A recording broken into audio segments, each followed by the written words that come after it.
നമസ്കാരം. ഐക്യ ജനാധിപത്യ മുന്നണിയുടെ തലമുതിർന്ന പോരാളിയായ പി ജെ ജോസഫിന് അദ്ദേഹത്തിന് അർഹമായ പദവി UDF നൽകണം. ഇപ്പോൾ ജീവിച്ചിരിക്കുന്ന മുന്നണിയുടെ തലമുതിർന്ന ഒരു നേതാവാണ് പി ജെ ജോസഫ്. ഈ മുന്നണിയുടെ തന്നെ, അതായത് മുന്നണി രൂപീകരിച്ചപ്പോൾ പ്രഥമ കൺവീനറായിരുന്നു പി ജെ. നമുക്കറിയാം, ഇത്തവണ മത്സര രംഗത്ത് നിന്ന് മാറിയെന്ന് മുന്നണിയെ പ്രചാരണ രംഗത്ത് നയിച്ച മുതിർന്ന നേതാക്കളിൽ, എണ്ണം പറഞ്ഞ നേതാക്കളിൽ പ്രധാനിയാണ് പി ജെ. അദ്ദേഹത്തിന് ക്യാബിനറ്റ് റാങ്കോടെ ഭരണപരിഷ്കാര കമ്മീഷൻ ചെയർമാൻ സ്ഥാനം തന്നെ നൽകണം. മുൻപ് ആർ ബാലകൃഷ്ണപിള്ളയും VS അച്യുതാനന്ദനും അലങ്കരിച്ചിരുന്ന പദവിയാണ്. അവരൊക്കെ ഇരുന്നതാണ്. എന്തുകൊണ്ടും ആ പദവിക്ക് ഇന്ന് അർഹനാണ് പി ജെ. മറ്റു പലരും ആ പദവിക്കായി നോട്ടമിട്ടാണിയറയിൽ പണി നടത്തുന്നുണ്ട്. അതുകൊണ്ട് തന്നെ സംസ്ഥാന രാഷ്ട്രീയത്തിലെ ഏറ്റവും മുതിർന്ന നേതാവായ പി ജെക്ക് തന്നെ ഇത്തവണ ഈ പദവി നൽകണം. നമുക്കറിയാം, ഇന്ത്യൻ നാഷണൽ കോൺഗ്രസിലുണ്ടായ ആഭ്യന്തര തർക്കങ്ങളെ തുടർന്ന് 1964 കേരള കോൺഗ്രസ് പിറവിയെടുക്കുന്നത്. ആ കേരള കോൺഗ്രസ് എന്ന രാഷ്ട്രീയ പ്രസ്ഥാനം ജന്മമെടുത്തത് തിരുനക്കര മൈതാനത്താണ്. നമ്മൾ ചരിത്രങ്ങൾ പരിശോധിക്കുമ്പോൾ അങ്ങനെയാണ് അറിയുന്നത്. കോൺഗ്രസിലെ അധികായകനായിരുന്ന PT ചാക്കോയുടെ അപ്രതീക്ഷിത വിയോഗത്തിന് ശേഷം KM ജോർജ്, ആർ ബാലകൃഷ്ണപിള്ള, മാത്തച്ചൻ കുരുവിനാക്കുന്നിൽ തുടങ്ങിയ നേതാക്കളുടെ നേതൃത്വത്തിൽ കോട്ടയം കേന്ദ്രീകരിച്ച് കേരള കോൺഗ്രസ് രൂപീകൃതമായി.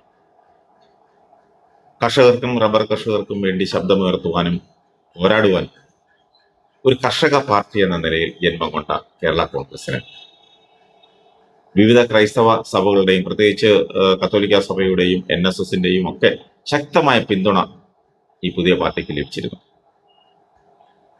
ചരിത്രം പരിശോധിച്ചാൽ അങ്ങനെയാണ് മനസ്സിലാവുന്നത്. 1970 തെരഞ്ഞെടുപ്പ് സമയത്താണ് പി ജെ പാർട്ടിയിൽ രംഗപ്രവേശം നടത്തുന്നത്. Changanassery SB college, Thrissur saint Thomas college, അതുപോലെ വിവിധ വിദ്യാഭ്യാസ സ്ഥാപനങ്ങളിൽ നിന്ന് വിദ്യാഭ്യാസത്തിന് ശേഷമാണ് KM ജോർജിന്റെ സാന്നിധ്യത്തിൽ ഔദ്യോഗികമായി കേരള കോൺഗ്രസിൽ ചേരുന്നത്. വിദ്യാസമ്പന്നനും കർഷക കുടുംബ പശ്ചാത്തലവുമുള്ള പി ജെ ജോസഫ്, അദ്ദേഹം പെട്ടെന്ന് തന്നെ നേതൃത്വത്തിന്റെ ശ്രദ്ധ പിടിച്ചുപറ്റി. 29ാമത്തെ വയസ്സിൽ തൊടുപുഴ നിയോജകമണ്ഡലത്തിൽ നിന്ന് ആദ്യമായി കേരള നിയമസഭയിലേക്ക് മത്സരിച്ച് വിജയിച്ചു. KC സക്രിയയെ പരാജയപ്പെടുത്തിക്കൊണ്ടുള്ള ആ വിജയം പി ജെ ജോസഫിന്റെ നീണ്ട രാഷ്ട്രീയ ജീവിതത്തിന്റെ മികച്ച തുടക്കമായിരുന്നു. പിന്നീട് തൊടുപുഴ മണ്ഡലം പി ജെ ജോസഫിന്റെ തടകവും കോട്ടയുമായി മാറുന്ന കാഴ്ചയാണ് കേരളം കണ്ടത്. 1970 മുതൽ, അതായത് 1977, 80, 82, 87, 96, 2006, 2011, 16, 21, അങ്ങനെ 10 തവണയാണ് അദ്ദേഹം അവിടെ നിന്നും നിയമസഭയിലെത്തിയത്. ആദ്യകാലങ്ങളിൽ പാർട്ടിയുടെ സംഘടനാ സംവിധാനം ഇടുക്കി, കോട്ടയം ജില്ലകളിൽ ശക്തമാക്കുന്നതിൽ ജോസഫ് വലിയ പങ്ക് വഹിച്ചു. കർഷകരുടെ പ്രശ്നങ്ങളിൽ നേരിട്ട് ഇടപെടുകയും മലയോര കർഷക ജനതയുടെ ശബ്ദമായി മാറുകയും ചെയ്തതോടെ പി ജെ ജോസഫ് കേരള കോൺഗ്രസിലെ ഒഴിവാക്കാനാവാത്ത ഒരു നേതാവായി മാറി. ഈ തവണ നിയമസഭാ തെരഞ്ഞെടുപ്പിൽ സ്വയം മാറി നിന്ന് മകൻ അപ്പുവിനെ മത്സരിപ്പിച്ച് ജയിപ്പിച്ചു.